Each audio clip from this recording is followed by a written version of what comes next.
श्री भगवत मान जी, सीपीआई के general secretary आदरणीय डी राजा जी और मंच पर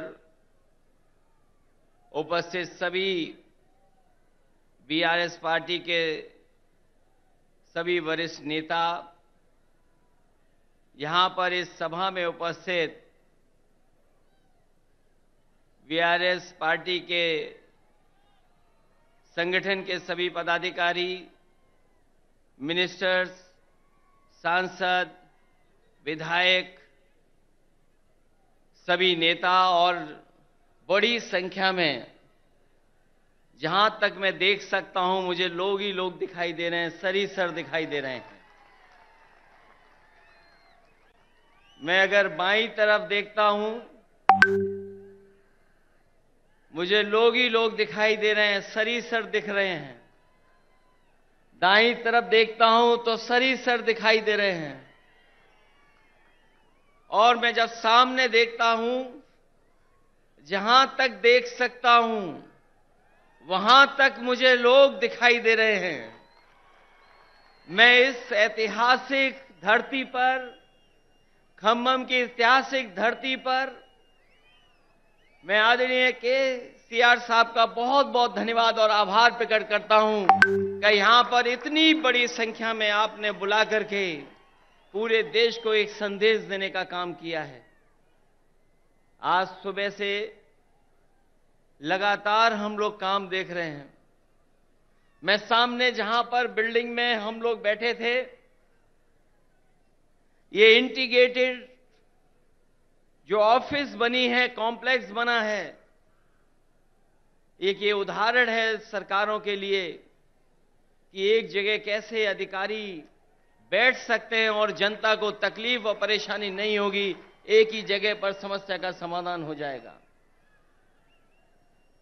ये खम्मम वो धरती है जिसने हमेशा इतिहास बनाने का काम किया है। यहां के लोगों ने बड़ी से बड़ी हुकूमत रही होंगी, ताकतें रही होंगी, उनके खिलाफ अपनी आवाज उठाने का काम किया है। यहां के किसान, यहां के नौजवान, अगर किसान कभी इकट्ठे हुए हैं और अपनी आवाज को बुलंद करना पड़ा होगा, तो यहां के किसान इकट्ठे होकर के अपनी आवाज बुलंद कर करके उस समय की हुकूमत को हिला के रख दिया। मुझे उम्मीद है कि आने वाले समय में जो हालात हैं देश के, जिन परिस्थितियों से हम लोग गुजर रहे हैं, जहां भारत सरकार और खासकर भारतीय जनता पार्टी, जिसकी सरकार दिल्ली में है, एक एक सरकारें जो चुनी हुई उनको परेशान कर रही है। चाहे वो आपकी सरकार हो और चाहे आपके बीआरएस की पार्टी की सरकार हो, जो सहयोग और जो मदद और जो लोकतंत्र में सम्मान मिलना चाहिए वो सरकार सम्मान नहीं दे पा रही है। समय समय पर रुकावट कैसे पैदा हो, नेताओं को कैसे परेशान किया जाए, उनके खिलाफ क्या साजिश की जाए, उनके विपक्ष के लोग जो उनके सामने खड़े होकर के सवाल पूछते हैं, उनको किस षड्यंत्र से उनको दबाया जाए, उनकी छवि कैसे खराब की जाए, ये भारतीय जनता पार्टी की सोची समझी सी रणनीति के तहत काम कर रहे हैं। जो संस्थाएं हमें न्याय देना चाहती हैं, जहां से हम न्याय के लिए पुकार सकते हैं, उन संस्थाओं को भी दबाव बनाने का काम अगर कोई कर रहा है तो भारतीय जनता पार्टी कर रही है। अभी कल ही भारतीय जनता पार्टी की मीटिंग खत्म हुई है और उन्होंने कहा कि 400 दिन बाकी हैं। हमें तो लगता था कि ये सरकार तो वो है जो दावा करती थी कि हटेगी नहीं, अब तो वो स्वयं स्वीकार कर रही है कि अब 400 दिन हैं। जो सरकार अपने दिन गिनने लगे,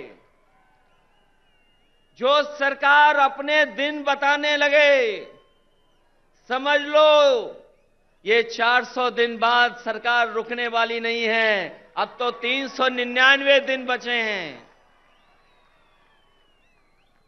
और जैसा कि भारतीय जनता पार्टी का समय समय पर जो बुनियादी मुद्दे हैं कि महंगाई कैसे कम हो, बेरोजगारी कैसे कम हो, हमारे लोग जो भारत छोड़ करके चले जा रहे हैं, कुछ लोग तो अपनी खुशहाली के लिए जा रहे हैं, लेकिन बड़ी संख्या में लाखों लोग ऐसे हैं जो धन दौलत उनके पास है, वो इस देश में रहना नहीं चाहते, क्योंकि ये सरकार उनको रहना नहीं देना चाहती। इनके पास बुनियादी ठोस मुद्दे जो किसान की जरूरत के वो नहीं पूरे कर रहे हैं। आपको सबको याद होगा, यही बीजेपी के लोगों ने कहा कि हम किसानों की आय 2022 तक दोगुनी कर देंगे, किसान की आमदनी दुगनी हो जाएगी। हालांकि 2023 शुरू हो गया है, लेकिन मुझे तो ये लगता है किसान की तकलीफ और परेशानी को देख करके इन भारतीय जनता पार्टी के लोगों का 2022 अभी खत्म नहीं होगा, इनका 22 खत्म नहीं होगा, 23 आ गया, 24 आ जाएगा। लेकिन भारतीय जनता पार्टी ने जो वादा किया था कि 22 तक हम किसानों की आय दोगुनी कर देंगे, वो अभी दोगुनी नहीं हुई है। हमारा किसान तकलीफ और परेशानी में है, उसको वादा तो कर रहे हैं, लेकिन जो बुनियादी उसे मदद मिलनी चाहिए वो मदद नहीं मिल पा रही है। ये हमारा जो नौजवान दिखाई दे रहा है, ये नौकरी और रोजगार की तलाश में अपना भविष्य चौपट कर रहा है। ये सरकार कोई ठोस कदम नहीं उठा पा रही। आपका प्रदेश में तो सरकार है जहां मुख्यमंत्री काम कर रहे हैं, लेकिन हम तो अपने प्रदेश में देखते हैं जहां पर बड़े पैमाने पर बेरोजगारी है। जैसे ही चुनाव आ गया है, इन्होंने तय कर लिया है कि जगह जगह इन्वेस्टमेंट मीट करेंगे और इन्वेस्टमेंट मीट के बहाने लोगों को धोखा देंगे। ये प्रचार के माध्यम से धोखा देना चाहते हैं। वैसे तो समय समय पर देश के लोग और देश के जो नेता होते हैं वो G20 की अध्यक्षता कर रहे हैं, लेकिन इस बार इन्हें मौका मिला है अध्यक्षता करने का। मुझे लगता है कि केवल चुनाव के लिए ही प्रचार करेंगे, उसमें कोई ठोस कदम नहीं उठाएंगे। इसलिए आज जब हम इतनी बड़ी संख्या में लोगों के सामने इकट्ठे हुए हैं, जहां मुझे लोग ही लोग दिखाई दे रहे हैं, उनके सामने मैं कह सकता हूं कि अगर तेलंगाना में सफाया हो रहा है बीजेपी का, तो उत्तर प्रदेश भी पीछे नहीं रहेगा। आप अपने प्रदेश से हटाइए, यूपी से हम लोग मिलकर के उनको हटाने का काम करेंगे। हम यूपी वाले यही जानते हैं कि जिन्हें प्रधानमंत्री बनना है वो उत्तर प्रदेश जरूर आते हैं। इसीलिए आपने देखा होगा गुजरात से उत्तर प्रदेश आए। अगर गुजरात से प्रधानमंत्री बन सकते होते तो शायद गुजरात वो नहीं छोड़ते, लेकिन उत्तर प्रदेश के साथ जो धोखा हुआ है उसकी आप कल्पना नहीं कर सकते हैं। मां गंगा हमारी पूजा का, हमारी आस्था का, हमारी संस्कृति की स्थान है।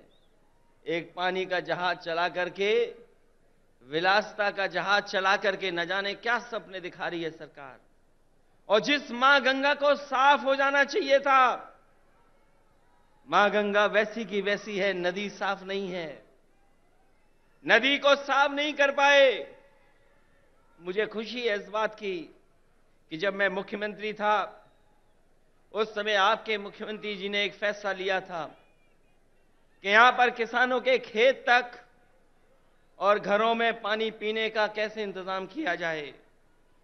वो जो इंटीग्रेटेड इरिगेशन सिस्टम का आपने शुरुआत की, मैं आपको बधाई देता हूं और जनता को भी बधाई देता हूं, उनका धन्यवाद देता हूं कि आपके प्रदेश से शुरू हुई योजना, जहां पर खेत को पानी, घर में पानी का इंतजाम किया, वही तो भारत सरकार नकल कर रही है।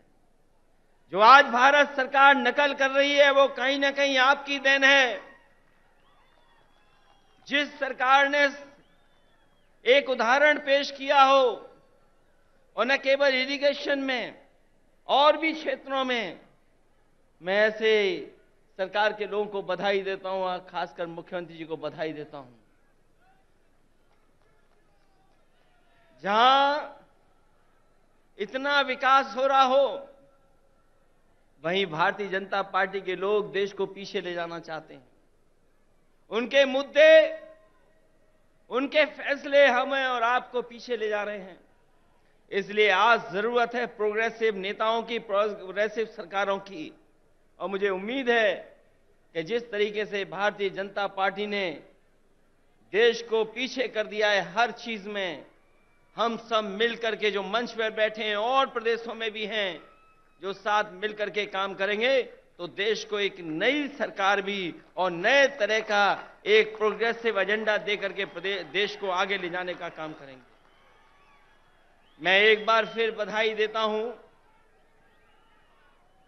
कि आपने जितना प्रचार करना चाहिए था, आपने भगवान विष्णु, उनके अवतार भगवान नरसिम्हा जी का जो मंदिर का निर्माण कराया, मैं आपको बधाई देता हूं। आपने काम ज्यादा किया, प्रचार कम किया। लेकिन कुछ लोग तो ऐसे हैं जो काम कम प्रचार ज्यादा करते हैं।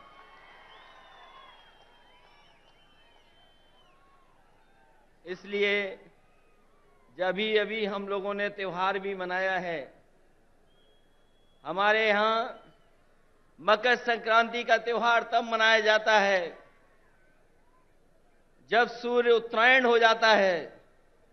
अगर हम मकर संक्रांति मनाते हैं तो देश में अलग अलग जगह अलग अलग त्योहार मनाते हैं।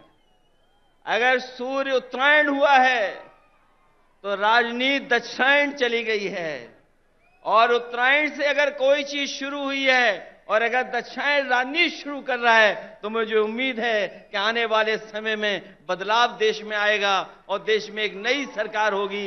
ये भारतीय जनता पार्टी के लोग नहीं रहेंगे, क्योंकि इनके पास